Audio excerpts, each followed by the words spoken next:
I'm Treasure Coon. Yeah, you can see it if you're on YouTube. You can see that as his declared name in the little zoom box there. Yes, sir. We got we got Treasure Coon, Amo, Seablaze, and Daddy David. It's excellent. We all have our persona. Yes. All right, Treasure Very Coon. nice. Put it away. Put it away. All right. We have Persona all right, 4. Oh my god. I can see in my mind's eye, fucking what you said, 2012. So like 13-year-old edgelord Trevor. I wish I could see pictures. I can show you my driver's license before. Let me see if I can. Oh boy! Pull this up. Don't dox yourself. Don't dox yourself. Yeah, there you go. Oh Hey. my lord! Knowing all this is definitely gonna change. I mean, the way I listen to the album for sure, and that's dope. Full Metal Alchemist. All right, David. Let's give ours at the same time. All right, 3, 2, 1.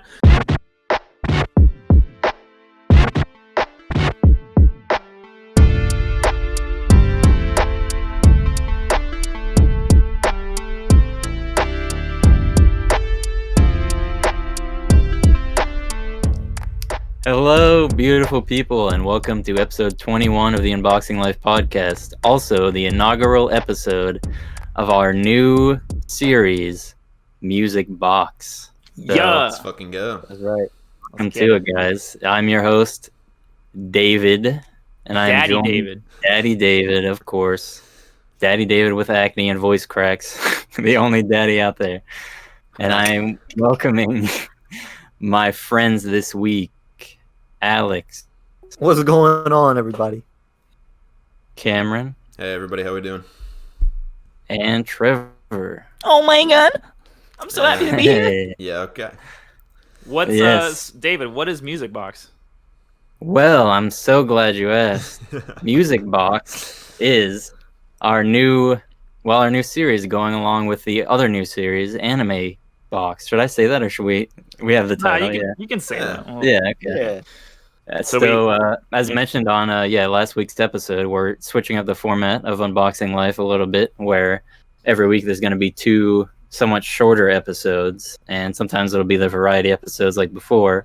But when we do like an in-depth album or anime review, they're going to be their own episode. And so this is our first episode of that in-depth anime or album review. There you go. So yeah, there you go. And today our first one tackling under this title is Avenged Sevenfold's 2010 release, Nightmare. Or 2010 effort. Effort, yes. The official language of the industry. Nightmare. I believe it's that, right? It is that, boy. exactly. For audio, Yes, audio exclusive listeners, he just showed his poster on the wall of Nightmare. I sleep with it. But yeah. Yeah. You don't get nightmares, bro? You know, I'm calling this. I'm calling this episode this week will be called A Nightmare Before Christmas. Nice. Because it's quite literally Classic. before Christmas. Well, that kind of goes perfectly into my jokes, my Christmas jokes. Oh, Right before the Nightmare review. let's get it. So I'm gonna hit you with it. How does the snowman get to work? Oh God, by By Chill. icicle. Oh. Oh, okay. No. Icicle. No. No. He rides his icicle. By icicle. By was icicle. Okay. That was That's good. fair. Jeez, All right. I like that. Christ. I like that. Yeah, all right. All right, Cool. Dad. Give us your track of the week. Yeah, so we're going to be, figuring out the format a little bit. We're going to try to tune some of our traditions to the album or anime if we can. So I figured I would do another Avenged Sevenfold track that's one of my favorites that's not on this album, so you guys could I'm getting check ready to that freak out. out. if you no, I'm not saying this is there's a lot of favorites, but No, yeah, for sure. yeah, I feel like this is a pretty accessible one, and it also features Jimmy on it, the Rev, which is important as well, talking about this band. Wait. Is it critical Afterlife? acclaim? Oh! It's critical acclaim. No, you gotta repeat it again. Oh my god. Darn near interrupted me. Yeah. So my track of the week is "Critical Acclaim" by Avenged Sevenfold, off their 2007 self-titled album. I feel like it's a pretty accessible one for maybe new listeners. It's and it's also one of my favorites. Trevor's just gone. I don't know what he's doing. I don't know what's happening. Oh, there you go. There's the album it's off of. Yeah. He was getting his physical copy of There's the track. Avenged Sevenfold album, Avenged Sevenfold. I own all of their albums up through Hail to the King. Wow. True fan. Cool. Yeah. That was before I stopped buying music. Yeah. I guess I own them digitally, so that's something. So yeah, there you go. When you say accessible, David, do you mean like that this is something that someone who's not a traditional metal fan or something like that would enjoy more? Or like a sort of entry point into the genre of sorts? It is on the heavier side for sure. It's on the heavier side, but it's more like heavy rock, sort of, in my opinion. There's like some metal elements, but I feel like it's sort of a well-known song among like the Avenged Sevenfold listeners, and it's like for sure. It's the opener to that album. Yeah, I think it's pretty easy to listen to. Gotcha. Yeah. They're known for like incredibly memorable openers for their albums. Yeah. So they always start with a bang. Yeah, that's great. This one is no exception. Lots of strong political lyrics about Mr. Bush. Oh, is it about Bush? I think so. I never even gathered that. I listened to that song so many times. Yeah, re-listen to it. He's talking about he talks a lot of shit on that song. Yeah. Okay. Well, all right then. Critical Acclaim. Yeah. Critical Acclaim. Sounds good. And we're talking about an album that has critical acclaim. I'm sorry, I'm not doing it again. Yeah, that's part of it. That was rough. And we're not even transitioning to it yet, so I don't know why you're doing that. Yeah. Dang. He just loves the cringe puns. He just loves the I cringe absolutely segues. do. Yeah. I have to. They have to be spoken. I have cringe Tourette's. I have cringe Tourette's. All right. Go ahead, Kent. I'm not trying to make fun of that at all, but yeah, of course not. It's a very real disease. It deserves more awareness and support. I believe it does as well. Or condition. I think disease is the wrong term. Yeah, it's not a disease. Yeah, disease is the wrong term medically. But anyway, so this is going to start off with, I'm going to ask you and David, Trevor and David, do you guys know the original name of the song Fiction off of Nightmare? It was originally called Death. So, David, do you know that? No, that's cool. Okay. So, in an interview on Hard Drive Radio about their upcoming album Nightmare, lead vocalist of Avenged Sevenfold, M. Shadows, stated, "The eeriest thing about it is there's a song on the album called Fiction, which was a nickname that founding member and drummer The Rev had given himself, which started out with the title Death. It was the last song the Rev wrote for the album, and when he handed it in, he said, 'That's it. That's the last song for this record.' And then 3 days later, he died." Mm-hmm. Yeah. Dang. Eerie is the exact right word for that. Rest in peace, Mr. Jimmy the Rev Sullivan. He died on December 28th, 2009, and we're coming up on 11 years. So it's been a while. Yeah. I feel like he's probably top 5 in terms of like the most famous drummers on the planet. Like anyone that knows rock knows who the Rev is, and he runs through so strong with this band. And you can go on any video, even like if they would post a new video today, they'd be like, "Oh, shout out to Rev. He would be smiling down from heaven." So yeah, he's the drummer, songwriter, to be a vocalist on a lot of their tracks, composer. Yeah. I'm sure he composed "Little Piece of Heaven." Like he was wild. I'm sure we'll get into it. When I was finding that out, that's on his Wikipedia page surrounding the section surrounding his passing, and that also contained that a few of the songs on this album ended up being dedicated to and somewhat about him. Oh yeah, like 60% of the album is about him. I was gonna say, I'm sure we'll get into it. Yeah, heavily. Yeah. So, all right. So I wanted to quote some song lyrics from. I know I say like all this exaggerated bullshit all the time about how this is like my favorite thing, but I've always like ever since I heard this album, this has been my favorite song like of all time. I don't think anything will ever like pass it. I think it's incredibly composed. It's like progressive as hell, and it's just haunting. And it's 11 minutes, and it feels like 2. But it's called "Save Me." It's the closer of this album, and the lyrics go, "He may be out of his mind, but someday you will find that sanity's left us all blind and dragged us all behind. A moment seen through those eyes, crystal blue disguise. They say that all beauty must die. I say it just moves on." And then it cuts into the next part of the song, and it's pretty powerful the way it hits. But Wow. I always keep that last line is super powerful to me. Yeah, that's I don't even know when to get into it because that's gonna be there's a lot of lyrics to talk about there. Got a lot to unbox. We sure do. So let's get started. We can get right freaking into it. I wanted to give a little background on him at least, because I mean a lot of the album is about him. On the rev. Yeah. Well, yeah. Mm-hmm. So for those who don't know, yeah. He died on December 28, 2009, and he died on an overdose of Percocet, oxycodone, Valium, and alcohol. And he also had an enlarged heart, which played a significant role, as you can tell. So they were almost about to break up when he died, and they took like a 2 or 3 month hiatus, and they came back together and said, "Hey, we're gonna finish this. We're gonna stand strong." They brought in the drummer from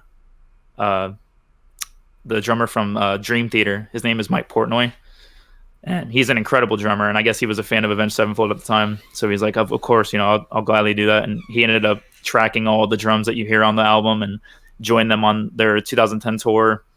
And he would have stayed as a permanent member if he wasn't a part of Dream Theater. But if you hear the album, you can tell that it's impeccable drumming. Yeah. The tombstone on the cover art actually reads "Forever," which is a tribute to him. So whenever you see that, you just know that it's for him. Sense now. Okay, gotcha. If you look, I know it's small, but if you look at the tombstone, REV is capitalized. Yeah. Yeah. Yeah. You said all that I wanted to about fiction, but I think I read somewhere years back when I was like super obsessed with him that it took him like 10 years on and off to write fiction. Like that was his baby. Damn. Wow. And the fact that he got to like, I don't know if it was finished, like maybe it was, and maybe he didn't want to add anything to it, but he was a nut. Like when it came to songwriting, like he would just constantly add things, take things away. So I don't know if that's true, but if it is, that's incredible. And the song is, it's wild. Definitely. So. Yeah, that's according to an interview, and that's the lead singer, or the lead vocalist, I guess is the correct term, saying that. So singer. Yeah, very important. It's especially just for understanding this album, like they were saying, it's definitely like you can feel it's largely inspired by like his passing, and then like it to me, it could almost be called a concept album because every track almost has something to do with death. You can tell it's like the main thing they were thinking about when they wrote this album. So it's very dark lyrically. Yeah, definitely. Yeah. Mm-hmm. So, let's see. Do you guys want to sort of?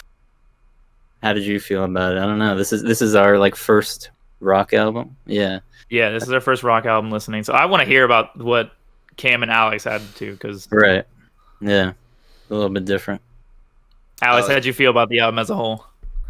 All right. So, like, listen objectively. I think I listened to it 4 times straight, and I was on my 5th listen, like skipping around tracks that I really wanted to listen to again. Yeah. So, like, objectively, it's super solid. I like it. I liked a lot of the instrumentation. It's kind of funny that you have these facts about fiction because that is my favorite song of the album. Oh, nice. Wow, okay. It's a great one. And I think for me it has to do pretty much with the piano. because the piano on it just goes crazy, and I love the piano. So yeah, there's definitely a lot of composition that's like super. A lot of work went into it, I could tell, but I do also kind of think it might be a little too heavy for my taste. Okay. For me personally, the whole thing or just a couple tracks? A lot of the tracks are like you could tell like it's not like crazy metal, but it has that they're a metal band, you know. Yeah. So it has a lot of that influence. I don't know. It might be like borderline heavy for me personally, but I like a lot of it a lot. Like I said, Fiction is super enjoyable to listen to just because of that piano section. There's the intro Nightmare, like you said, they're known for their intros. The Nightmare is like super spooky, gets you into that feel. Yep, it's super Halloween. Yeah. I think they actually dropped their self-titled on Halloween in 2007. Really? That's great. They like that kind of stuff. So it comes in like a Christmas song with the bells. The bells like just like are super. It sounds like a xylophone almost. Simple and soft, and you're like, oh, like this sounds nice. And then the guitar comes in, and you're like, fuck yeah. I don't know if that's all you wanted to say about it, Alex. For now, anyway. Yeah. For now, you go. Let's hear what you have to say. Yeah. So this is, I guess, the time on the podcast that we get to unpack the relationship I've had with Trevor and his love of metalcore throughout the years. Metal in general. Metal in general, because this is, you said it's qualified as a metalcore band, and this would be a metalcore album. They used to be. They used to be. They're more like hard rock nowadays. So the style of this album, anyway, though, right? Is that correct to say? This would be hard rock. There's one I would classify as like, I would even classify it as metalcore, because the last like metalcore thing they did was like 2003. Okay. But they're very hard, yeah. So. All right. So when Trevor was recommending this album to me, he was talking about that there's only one track on there that you probably wouldn't like because of the singing, and that's "God Hates Us," in which they have the actual like guttural like back of the throat, however they make that noise, you know, of like screaming, yelling, whatever you actually call that type of singing. I don't know if he uses a fry or not. Like there's a few different ways to scream. A couple like to do what's called a vocal fry. I don't know what he does, but he doesn't do it very often. And I'm pretty sure he had to, back in like 2005, before they turned into like the hard rock band instead of metal. I think he had to have vocal surgery done. Damn. So yeah, he was doing it probably incorrectly. Yeah, I would assume that would take a toll even if you do it right.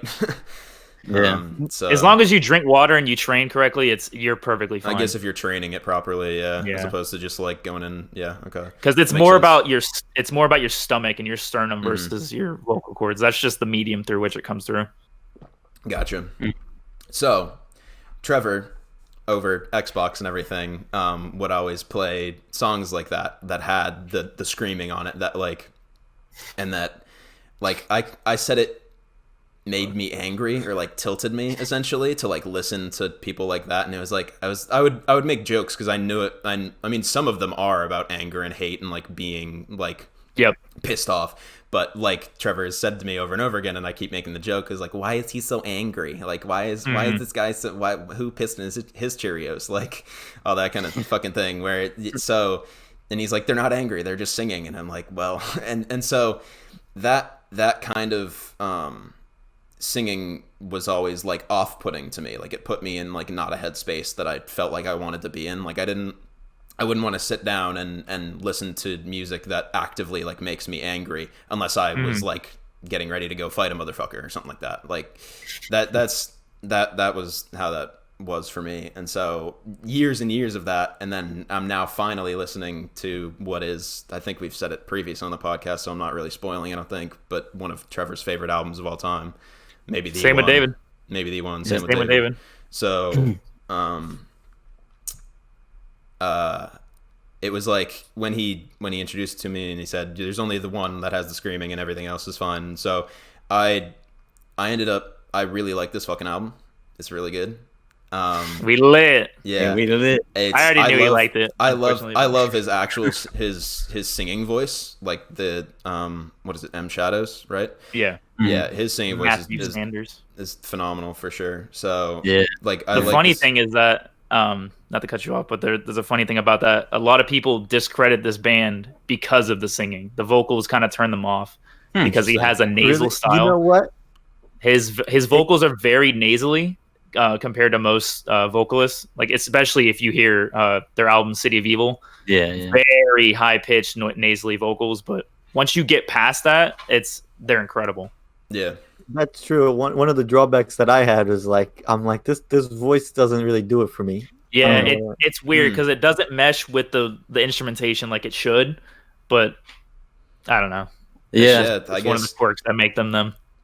I get it. Yeah, I definitely love him as a vocalist. Like the earlier stuff is definitely like it was hard for me to listen to City of Evil.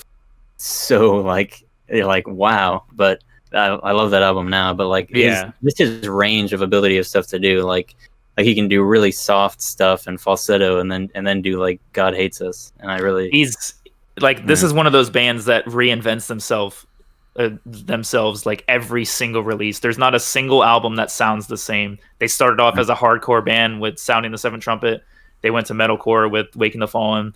Then they did progressive rock for an entire 78-minute album. Then they did radio rock. Then they did this. And then Hail the King is 80s metal. And the next one was more progressive rock. So they're like incredible in their range. They don't release the same album every time. Mm-hmm. Trevor is kind of an Avenged Sevenfold fan. Kind of, just a little bit.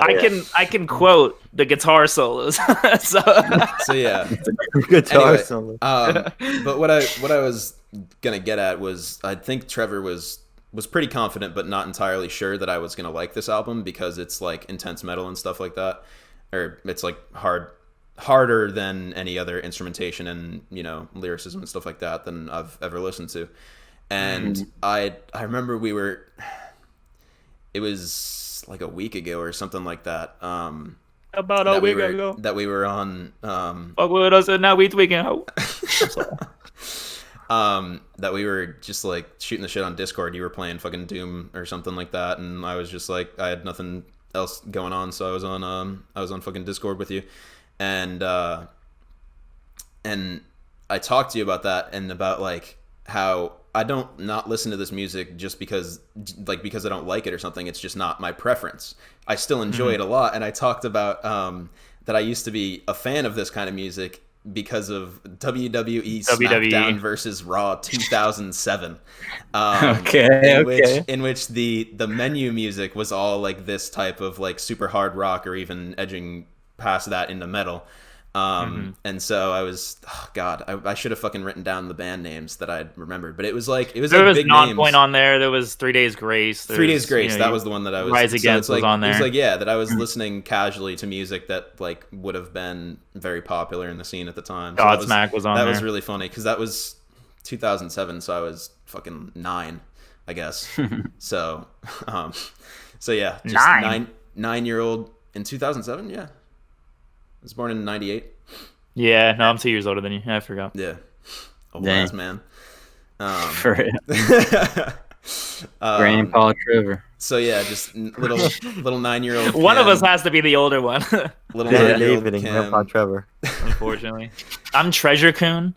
True. Yeah, you can see it if you're on YouTube. You can see that as his declared name in the little Zoom box there.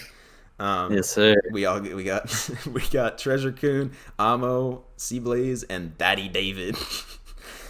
Excellent. we all have our persona. Yes. All right, Treasure Very Coon. nice. Put it away. Put it away. All right. We have Persona all right, 4. Oh my god. So yeah.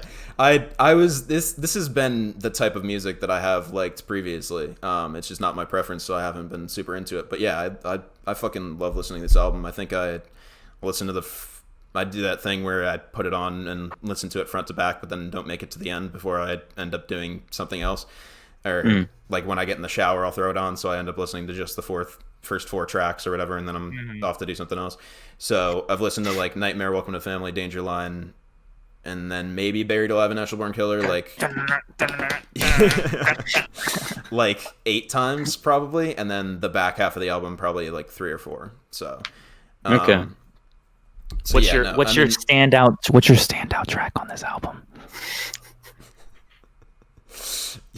I'm gonna start whispering more because that was pretty sexy. I was bothered. Honestly, I was bothered more than when I listened to God Hates Us. No, I mean, so I will say is that was the one song where he actually does the screaming that didn't tilt me that much, really.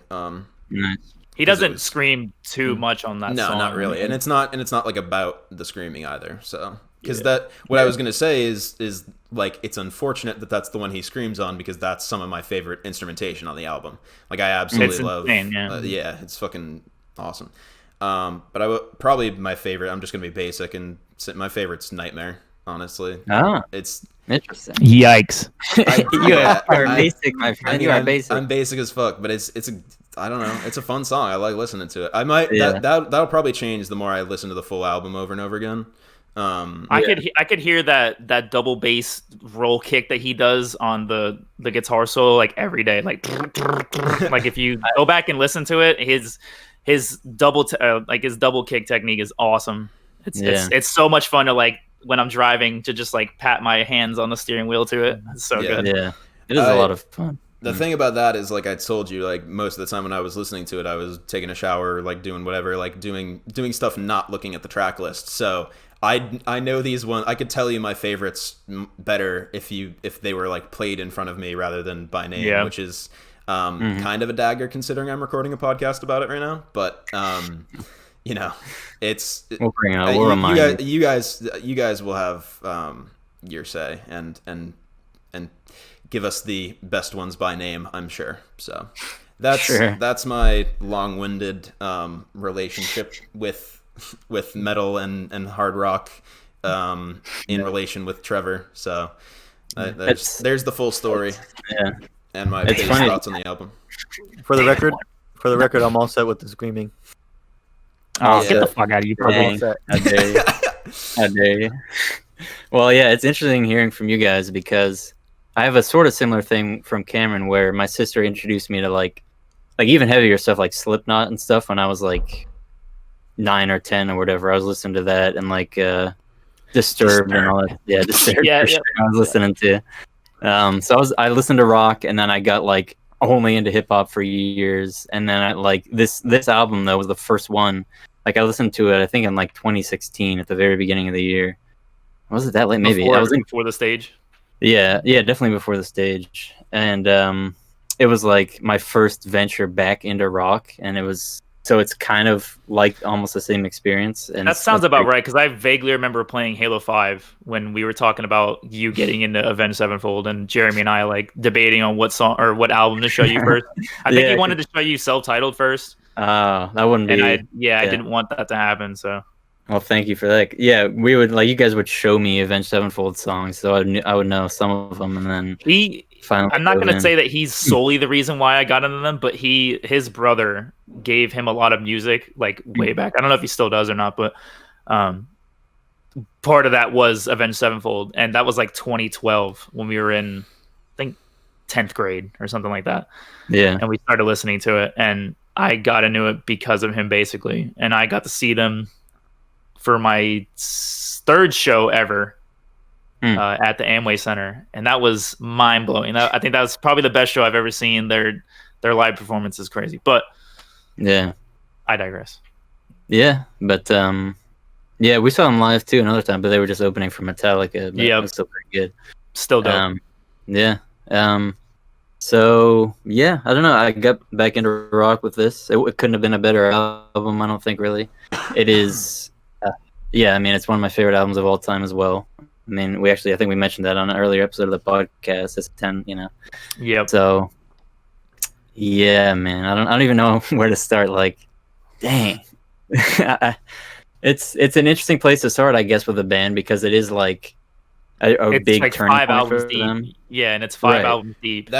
I will say before you continue, that actually surprised me. I expected this to be like earlier in their discography because that's what we've been doing with all the like legend status artists that we've covered is like their classic ones are one of the first couple that they released, but this is like their 6th or 7th, fifth, something like that. 5th. It's their 5th. So yeah. You know, Yeah. I was under the impression, like, I guess I didn't really know when it came out. I kind of thought it was more recent than 2010.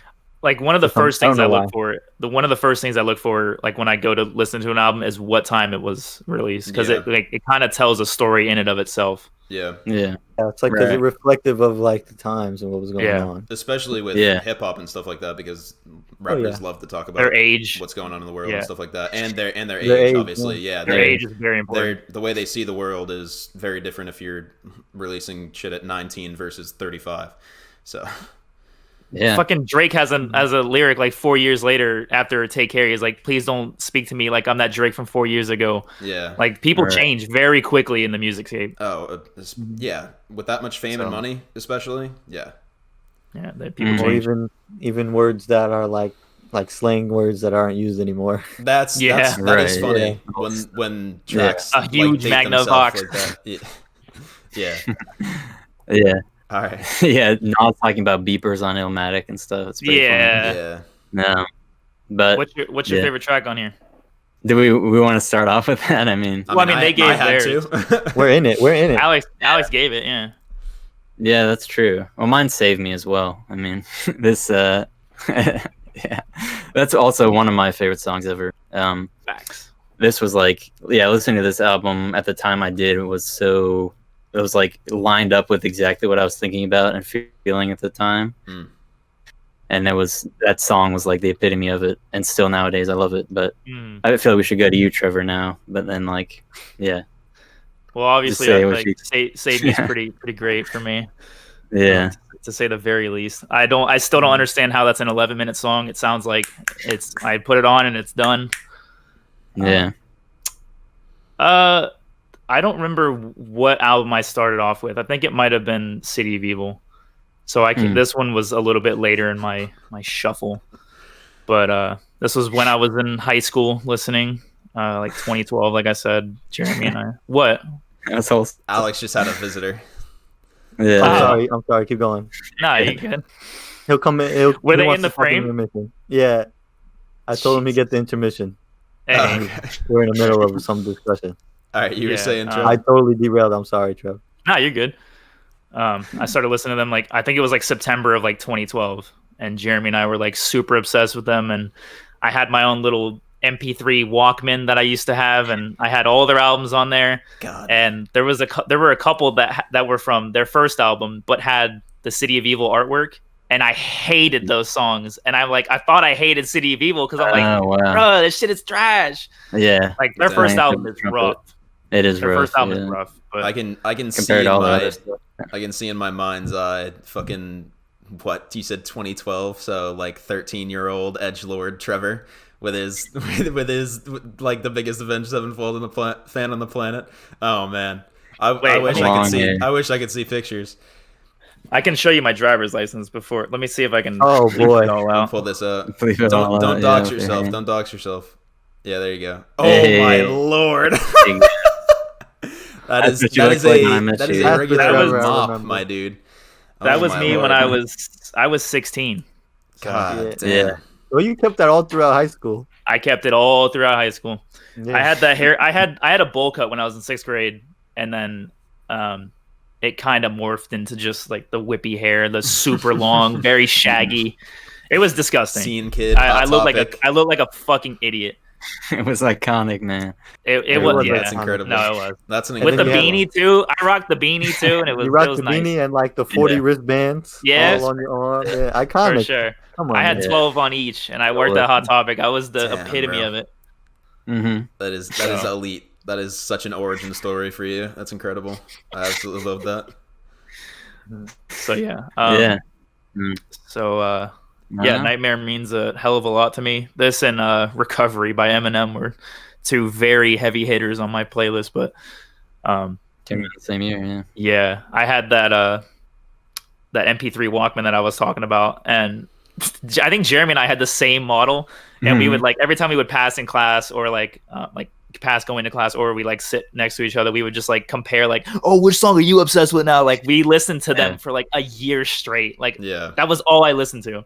That's dope. So absolutely. Yeah, I mean, I listen to the same freaking like 4 Eminem songs on my iPod in that era. Yeah. So Yeah. All right. Definitely. Back when I had no money and songs were like $1 a pop. So it was like, Mom, can I buy this new Eminem song? And it says explicit right there, and she plays like five seconds of it, and he's just cussing his head off, and it's like, no, Cameron, you cannot buy that. You cannot buy that song. You cannot buy it. It's like, okay. So that's why I was a little late to the Eminem show, as it were. Ooh. Very nice. Literally and David, I figuratively. thought your favorite song on here was going to be Buried Alive. Well, let's freaking jump right into it, because that's my second favorite, you frick. I absolutely love Buried Alive. Like, oh god, I frick me, dude. So I had a version of this. Like, speaking of buying music in the old days, I feel like Jeremy would like pass his MP3 player to me, and we would swap headphones. I would show him a song, he would show me one. It was in physics, because our teacher was insane and he didn't teach physics, and he didn't care if we were just listening to music in the back of the class. So like, we would do that. And I think Danger Line was like the first song I really loved by them, so I bought that ahead of the time. But I think I bought it off like the deluxe version in iTunes, and the way iTunes is set up is so awful that I bought the actual album, it wouldn't put Danger Line in there. So I kept forgetting it was on the album, and it would like have it separate. So I guess that was all just to say, like, I always thought Buried Alive was like the third song or whatever. But Buried Alive, yeah, that's right. Because Buried Alive used to be Buried Alive is number 4. Yeah, it used to be the point where I was like, now we're getting into my favorite stuff. But with Danger Line, that's like, oh, now we're getting into like, it starts even earlier. Yeah. Because, god dang, yeah, I don't even know, man. Like, Buried Alive was like little guitar twang, like when I saw them live, they did this song, and they had an extra minute intro for this specific track, just because of how like much this particular song means to them. I think this is like their favorite song they've ever written. I've heard that, yeah. And yeah, it's very progressive, starts very soft, ends with a super hard Metallica riff almost. Yeah, and he just screams his head off at you, and it's pretty fucking. Get your fucking hands off me, man! Don't touch me. Like it's pretty fun. Yeah, the take a look in the distance stuff. What he's talking about. I mean, I always interpret it as like the afterlife. Like, if you guys don't know, Avenged Sevenfold could basically be classified as like a Christian rock band early on, if you're in a certain type of way. And this album is like deals with those themes, but like, they're, at least Am Shadows is like doubting stuff now. And so Buried Alive was like, I think that was like the same point I was at in my life, and whatever the result of that was. But like, I was like, I would walk to like get the dining hall at college at night listening to that song. Like, that's such true, man. Oh my god. Just like, dude, rocking this whole album. There were certain times where I would be driving from like Deltona back to Orlando when I moved back, and I would throw on Buried Alive, and that particular song I would try to actually sing as if I was him, and I would lose my vocals like 4 minutes in, but it's so much fun to sing that song. I don't know why. That particular song is just incredible to sing along to. Yeah, it's really beautiful. It's definitely one of my favorite songs by them in general, and it, like I said, I feel like it's super deep. And he uses his words really selectively. And okay, dude. What did you say? Said "Ayo" to me, saying it's super deep. Oh, get the bro. You're being me. Yeah, for real. Yeah. I was honestly a little surprised that you didn't do it. So. Nah. Yeah. Sorry. It's definitely, I don't know. But yeah, it's one of those songs that's like, oh, this is like some of the main themes of the album on full display, and instrumentation is just crazy. That switch up, dang, I don't know. I definitely don't want to pass up freaking. I know, like, so Danger Line. I didn't want to pass that up, but like their use of like Danger Line is a really cool story. Yeah, it's a really cool story. Their ability to like do the different instrumentation and like change it up entirely, and like go to the piano part is crazy. I mean, Dang, yeah, that ending where he's talking about like, because it's about like a soldier in war. Yeah, and the danger line, I believe, is just the front lines of combat, and that's what he's talking about. And he's like towards the end of the song, I think he gets shot, and he sings to his daughter, say, "Hey, everything is okay," and this might be my last song that I've ever sung. It's a cool story. Yeah, the "I'm free" always gets me. The goosebumps. Yeah, I'm free. I'm free. Yeah. Dang. I think there's a guitar solo on every single track. I might be mistaken. I don't think there's one on Natural Born Killer. I don't know. That's more of a thrash metal track. Yeah. But that cowbell on Natural Born Killer is crazy. I don't know if y'all caught that or anything. Oh, yeah. I don't know. Yeah. You don't know what it. Oh, okay. Wow, that's like the first thing that everyone says about that song. Like literally, if you played it for me, I'd be like, "Oh yeah, exactly." But like off the top of my head, I can't fucking place what you're talking about now. Yeah. It's the cowbell heard around the world. I'm sure I'll neck myself the next time I listen to it and be like, "Oh, obviously that's what he was talking about." Yeah. Yeah, the one thing I will say is, and I ruined David's emotional moment by making it about me, I guess. But about the album in general is that I didn't expect it to be like emotional or deep or like any. Like I thought it was just going to be metal. I thought it was going to be like we're angry dudes playing our instruments as hard as fucking possible. But it's not like that at all. I mean, there are a couple tracks obviously that are like along those lines, but it's like after Natural Born Killer, the album just like takes that sort of downturn of softer, more like emotional and I think I definitely agree with you on a massive turn down in intensity, and I didn't expect that at all, and I enjoyed it a lot. The second half of the album is like quite literally every part is about him. Like after it's about the Rev. Even Natural Born Killer.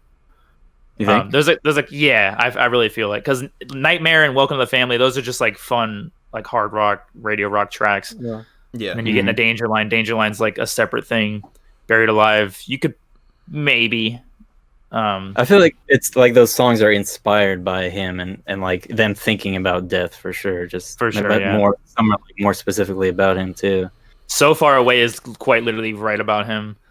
Like when that song came out, I think that might have been their second lead single after Nightmare, and they played it on the radio all the fucking time. Oh my god, Jesus! I could never get away from that song. But there's like a really sentimental, like minute and a half outro, and just the way he ends that song with like singing "So Far Away" and "I Need You to Know." And I used to cry to that song. That song is very powerful. I was wondering if you could like listen to the last part of it and even like still or whatever, because I remember you were like, it's rough. It's really rough, man.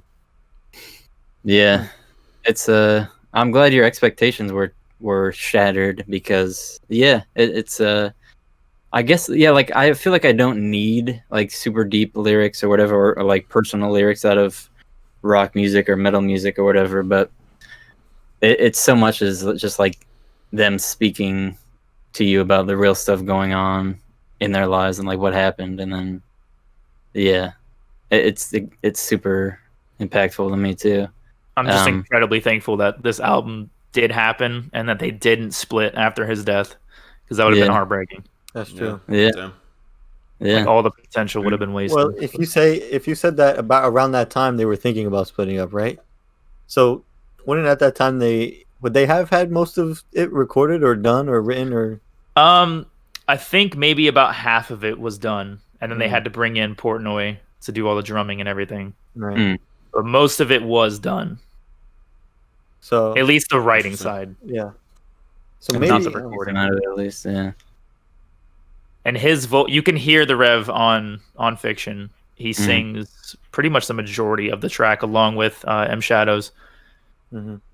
That chorus is crazy. One of my favorite parts, personally, of the album is when the chorus hits on "Tonight the World Dies," and it's got the two snare tap, and then it goes, and he just fucking screams the hook, and it's don't mind. Dude, it is incredible. No one can sing it like he does for that one, man. That song is crazy.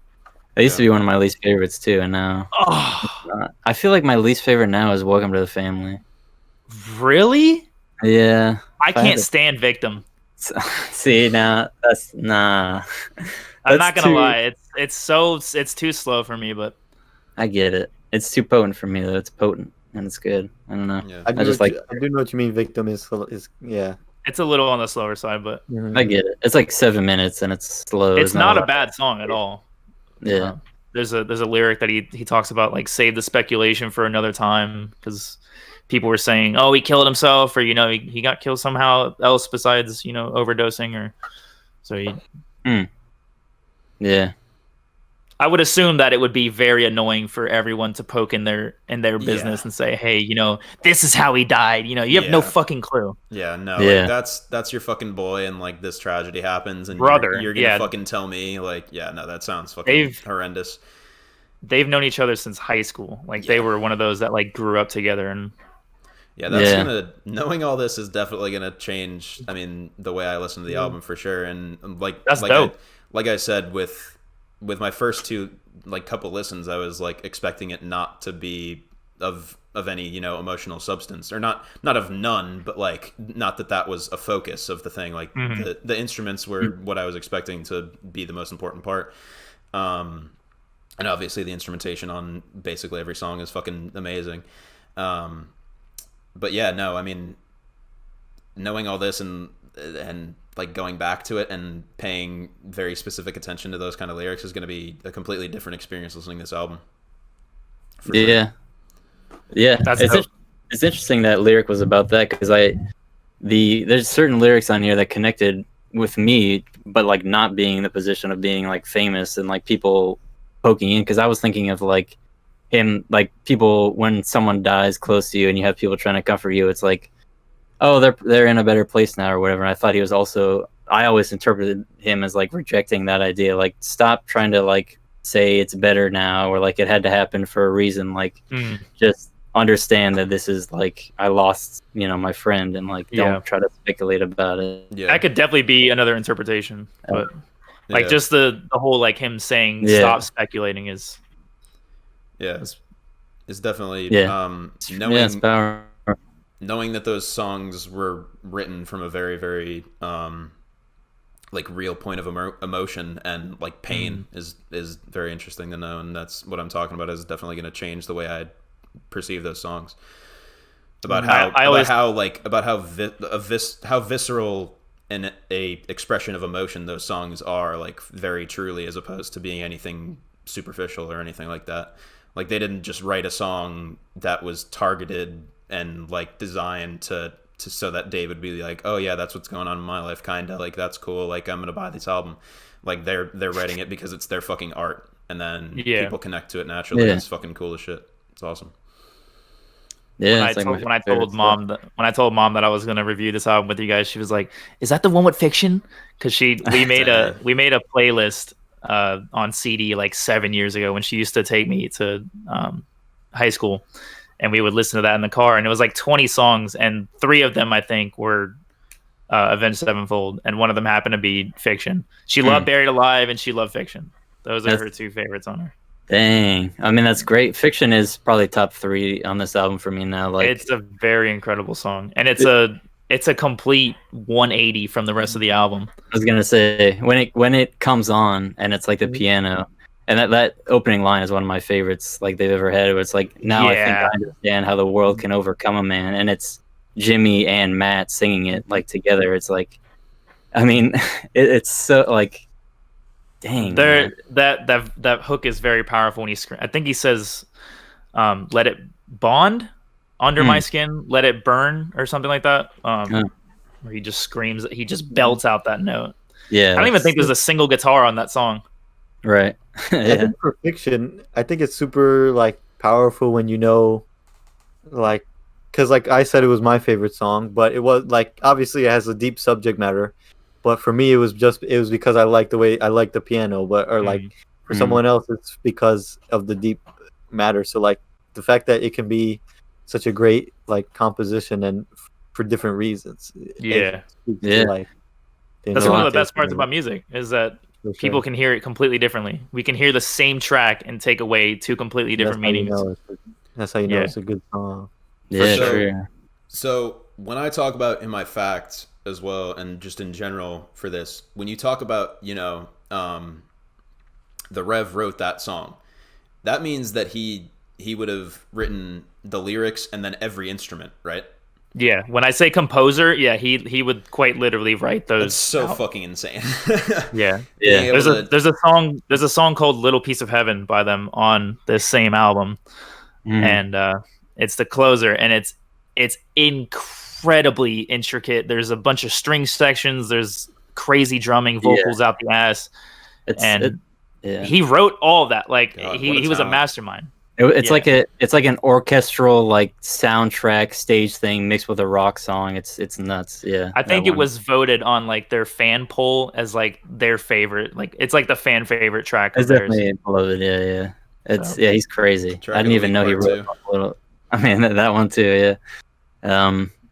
Yeah. I mean, dang. Yeah. That like I like how I feel like he references Fiction on we were just talking about it. So Far Away, where he's like a final song, a last request, a perfect chapter laid to rest. I feel like that's what he's talking about. And then to know that actually was just insane. Yeah. Yeah, that song comes off like he knew he was gonna pass. Like he had to get that off his chest before he left the earth. Yeah. And it's incredibly heavy. I always I know you said that Fiction is like a nickname for him, right? I always kind of think like it means like it's not real, like it doesn't feel like it's real. Yeah, it's interesting that it's That's a cool interpretation. I like that. He had another one on his Wikipedia. He had like 5 nicknames or something, and one of them was hilarious, and I can't remember what it was. Damn it. He was off the walls, man. There's a lot of videos of him on YouTube from like 2007 when they were recording Self-Titled, and there's a part on, I think it's Little Piece of Heaven, and they scream hot dog. Like there's a point in that song where you can hear him say hot dog, and they just scream like whatever they want. But he was crazy, man. That's funny. I remember seeing that the making of videos. Yeah, like sometimes he would just come in and like have this full song, and I was like, all right, we've been in the studio trying to figure something out, and he just came in and had something. Yeah, it's wild. I mean, that's absolutely insane. Yeah. Did we miss any tracks? Well, yeah. Do we want to go over any others before we get to Save Me, which I could talk about all day? Or, I mean, I want to talk about it more for sure. Let's jump into it. The composing masterpiece. It's super progressive. There's like it goes verse, hook, verse, and then like the rest of it is just nuts with guitars, and the tempo changes like constantly. Yeah. The first vocals that you hear on the song is skull. Like he just says skull, and it's cool as hell. Yeah, I was gonna say like the way I think of this album is like Fiction is the perfect closer, and then they actually close with one of the best songs ever written. And you just go nuts. Like that's how I feel. It's very long. I know. Yeah. Was the Rev involved in that one? It's not their longest track. He says skull. That's what you hear. That's what you're saying. That's him. So he was involved in the composition and the vocals on that one. I believe so. Okay. Yeah, and then it's like Buried Alive. It's something where like the lyrics are like hit me perfectly when I heard them, and I was like, dang, he's talking to me. He's talking about my experience, and that's what great art will do. Yeah. I said that's what great art will do. That's how you know it's fucking a phenomenal piece of art, is how it connects to you on that level. So yeah. How do you feel about I'm trapped in this vile world where the end game's all the same as any other. We're only here to die. How do you guys feel about that line? Is it too pessimistic for your view, or because you got to remember that these were coming from a very dark place. Yeah, I mean I was deeply depressed for a couple of years, and I've been in and out of it for like the whole pandemic. So those are thoughts that I've definitely had. So they do connect. Yeah, it's not a way I like thinking, because then I get depressed again. But for sure, it's a realistic thought that I've experienced for sure. Yeah, yeah, pretty much exactly that. It was definitely exactly like the realization or whatever, the way I was thinking at this time. I was like, dang. And I get it was like a period of time where I was depressed about like just the facts of life or whatever, and like feeling like I knew no matter what I did that like my life is gonna end, and like the other people's like lives who I've seen end, and like doesn't really matter what I do while I'm alive, which thankfully it's like this album helped me get out of that period like all right, and help me just like fully focus on it and think about it, to where I don't necessarily think that way anymore. At least like I think it matters what you do when you're alive and stuff. So I think it also helps if you look at it like every one of us is going through that. It's not just you. Like everyone is lost. And that leads to like one of my favorite lyrics of all time is when like after the Trevor's quote, he says like, insanity left us behind. And then they go back in the chorus like save me, or no, it's like I can hear them calling you and stuff like that, like basically like asking you not to leave, but just know you're not alone. And then save me, I'm trapped, like he's trapped in the same vile world that you are. Yep. And that meant so much to me when I first listened to this, that it's like it's hard to overstate what that means. Like, yeah, it's definitely a philosophy that I like to adopt and apply, of like human beings are really, at the end of the day, it's kind of like we're each other is all we have, and we can really help each other out or hurt each other, and we gotta make the decision of what we want to do, and like offer your experience to other people and see it'll connect with them in some way. Yeah, it's amazing. And then I mean it's and the instrumentation is just going hand the entire time. Like there's nothing about that song it is incredible. Like the first verse doesn't even kick in till like a minute 40. Yeah. That's how progressive that song is, and like the way it bleeds so, like, how do you say, seamlessly between kicking off normal verses after 100 seconds of just pure instrumentation, and then it goes back into that for 6 minutes. It's just like, what are you doing? How are you this good? And why are you this good? Like, put the guitar down, go get some sunshine. I know. Unreal. They don't it's 11 minutes, and I feel like they don't waste any words. Not a single second. As soon as it starts into the verse, it's like, sorry, did I wake your dreams? Some questions come to me, or whatever, like he's talking about. It's like, dang, it's so like set up from the beginning to like hit on this theme. Like, and this was their longest song for the longest time until the stage with Exist, which is a 15-minute song. I was gonna say they have a longer song than that. They have a longer song, yes. Honestly, that doesn't actually surprise me.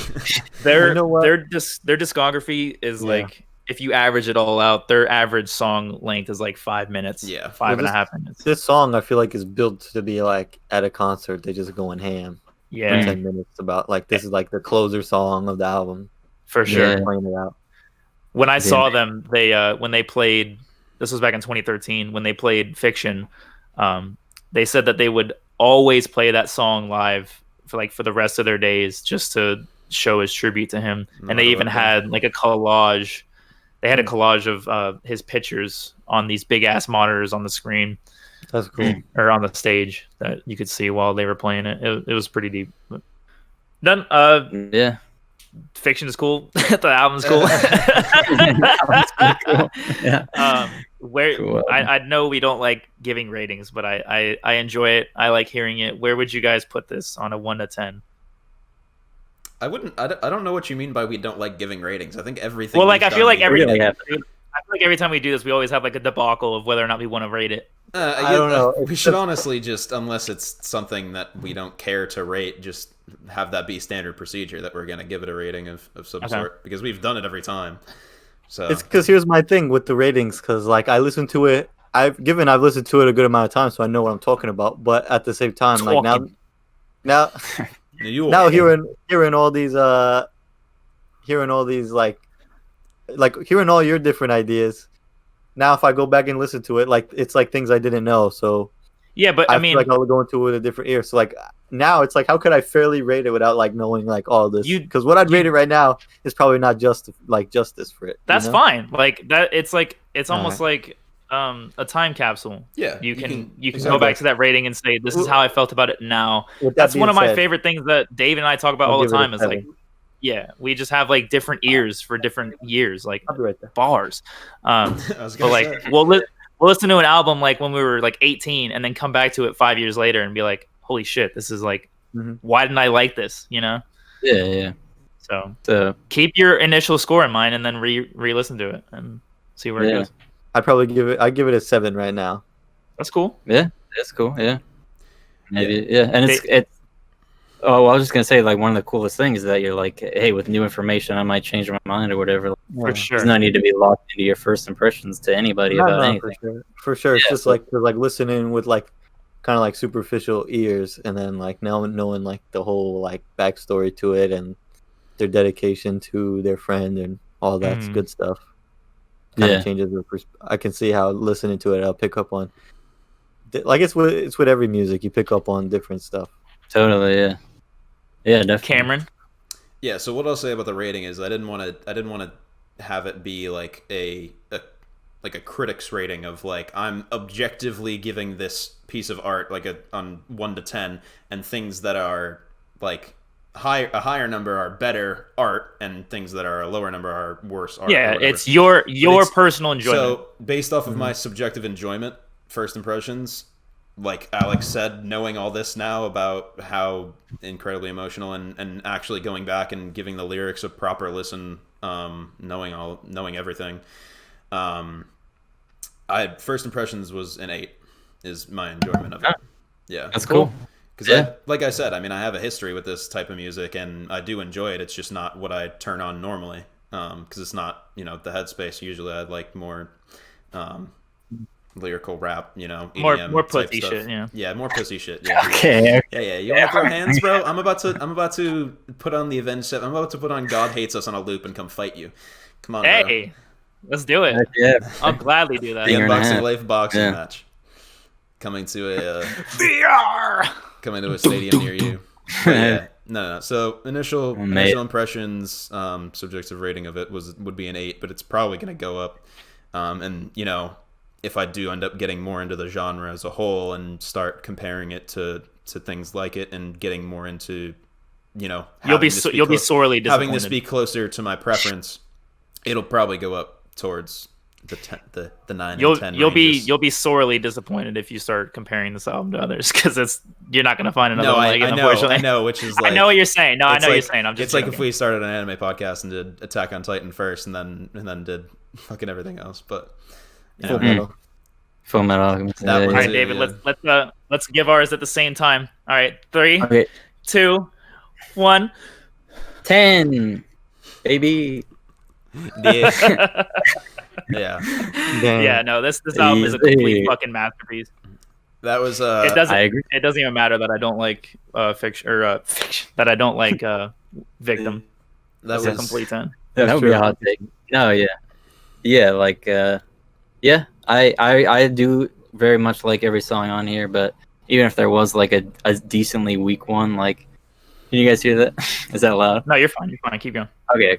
But like, I feel like coming back to it, because I hadn't listened to it in years, it was like maybe Welcome to the Family was weaker than I remembered it or whatever. It was like it was basically just that, and maybe, yeah. But even with my taste having changed so much, it's still like, you can't say anything about the instrumentation. I'm just headbanging to it, and it absolutely like changed my life at the time, and yeah, that's amazing. It gets that classic stamp. Certified hood classic. Yes, sir. Yeah. With that, we bid you adieu. Thank you so much for listening to our first Music Box episode. Hopefully, we'll have another album to review very soon. Alex, you want to give them the meat? It is Enter the Wu-Tang 36 Chambers. By the Wu-Tang Clan. The this is their Clan. 1993 debut album. That's right. Yeah. Get ready for it. What's the album called? It's called Enter the Wu-Tang 36 Chambers. Okay. And the 36 Chambers. It's like parentheses. Yep. Yeah. Hold on. We lit. We'll go to another classic after this. It's another classic that I know literally nothing about, so it'll good. Be good to get You're into. gonna know about it. I could not name you one member of Wu-Tang Clan, so well, wow, that is egregious, and we're gonna bid you adieu, so we don't have to shit on him. Yeah, this is hilarious. One of the most classic. Oh my god. He doesn't know Raekwon. Oh my god. He doesn't know Method Man? You don't know RZA! Or Jessa! Come on now. You're gonna hear the guy everyone referenced. Inspector Deck? Come on, kid. Honestly, dude. Inspector Deck is nice though. He's got that Czar face shit that he does now. Yeah. I know all those names. Well, not all of them. Most, I think 3 of the ones you said, like Inspector Deck and fucking Method Man. Yeah. Clean up on aisle 6. Yeah. I got the mop out. Whatever. Yeah, we gotta clean up on aisle 6, guys. I just couldn't. It's like, never mind. Yeah. Say goodbye to them. But they're all in. I put myself in this situation. I made my bed. I'll fucking lie in it. That's fine. Whatever. Yeah. Adios. All right. He left. So no one else. It's been real, everybody. I love you all. Peace out, baby.